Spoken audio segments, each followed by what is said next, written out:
So the last question on the data side, is certain data more, I guess, what data is giving the submitter the advantage? I mean, is someone at the state or federal level, if they, if the data comes from this source, hey, I've got a much more likely chance, or, if it's coming from this source, my chance isn't as good. Like, does the data, where it comes from, does it matter?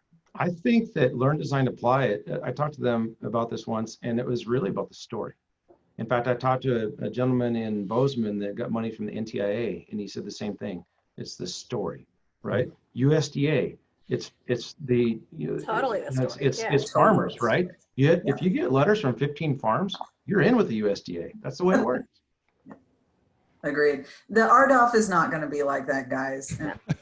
That's the crazy time, reverse auction. Let's see how little money we can spend. But I agree with Brian and Cheryl. In your USDA, in EDA, in the state broadband funds, it's the story. That's why I said the local champion. You've got to get into the roots, and you've got to know your community, and you bring that story, and then you're giving that agency that's funding you, you're giving them a win because they got a story to tell. I agree. And, back to the whole, point about your local providers being so impactful and instrumental to these projects. If you look at the first big broadband programs that again came out with the Obama stimulus funding, so many of those programs failed. Those projects did not ever get off the ground because the big giant carriers came in, they got awarded, billions of dollars. And then they went, oh, this isn't profitable. And they abandoned the project. I'm not going to name names here, but it's not like if you're invested in your community, right? If you're invested in your community and you're doing something for yourself, your family, your friends, your community members, you have buy-in, you care about your projects. Those types of providers are more likely to see these projects through and make sure they're successful. I agree. And if I was a local provider, which I am, I'm spending time with my county commissioners, who also know my state legislators, and they can make introductions. And then my state legislators can introduce me to my, my legislative constituents in DC, right? It's not that hard to reach through those layers.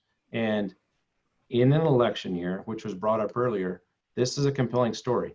Nobody wants to take anything away from students right now. Nobody wants to take anything away from someone on a webcam call with their health provider. This is an important story. But what about the data, guys? I mean, the story, I'm all about stories, right? I mean, I totally agree 100%. But if you have data with the story, right, isn't that more compelling? I mean, there's a lot of great storytellers out there, but at the end of the day, everyone likes a little bit of data to back it. So what types of data out there? I mean, if you're looking at some of the state data that they're getting from the FCC, which ultimately is being aggregated through, the 477 data, which, certainly a lot of people are not happy with that data. What is a way to work around that? I mean, I've seen grassroots efforts of folks walking door to door and getting folks to do a speed test and taking a picture of it. But certainly there's other better ways to provide, a better statistical analysis of, or I guess a better accuracy level of really where this particular community is at. I mean, this is a little bit of a softball over to you, Glenn. What do you think about that?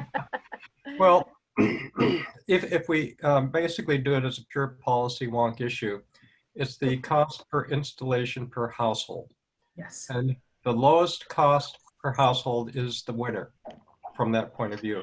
So the data that tells you how to calculate the cost per household is the data that matters. From my perspective, I will always discourage use of FCC 477 data, except to point out that it's wrong.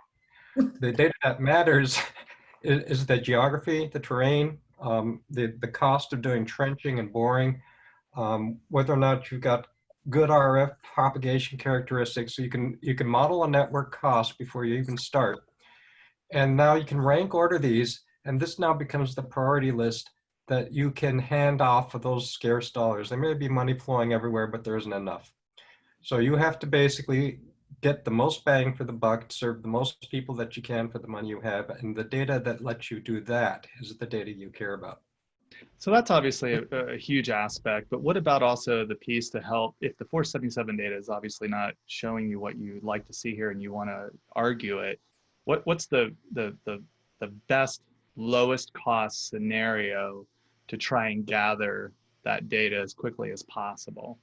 Well, I don't want to do a commercial plug here, so I'll tell you what they Well, did. I'm asking you to. I'm trying to get you to go here, man. All right. Well, we do crowdsourcing. We do it at the township for $1,000 a year. We do it at the county for $5,000 a year, and we have massive discounts for state, which translates to about 2 cents a household per year.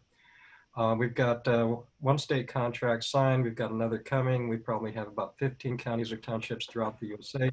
Programs are collecting the data. They're statistically significant results, and nobody's going to argue with our data. They can't.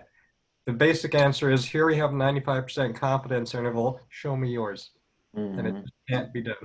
You know, the Like, great this is like thing Jerry about that Maguire too. moment, like show me the money, but show me the data kind of thing, you know? Show me the statistics. Yeah.